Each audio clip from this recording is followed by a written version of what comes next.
Nagkulay si nanay, guys. Tapos hindi pa natuyo. Mamaya ko patulabahan. Kakakulay lang ni nanay. Tapos tulog si tatay. Umakyat si nanay dito, guys, sa third floor. Kasi kanina sinasabihan ko, samahan mo ako, mahal, akyat ako doon. Sabi ko, wag, mataas to. Sinabihan ko siya, pangit ka. Sabi naman niya, bahala kung pangit, basta wag ka akyat doon. Ngayon hindi ako mapakali, guys. Tulog si tatay. Kaya umakit ako dito sa third floor ngayon. Dito ako sa third floor, guys. Grabe.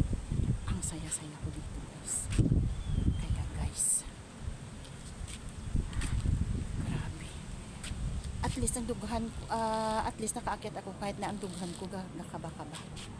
Tapos, gusto ko sana pangarap ko sana makasayaw ako dito sa taas kasi may makakita sa akin na tuloy building na lang at sa kakaway.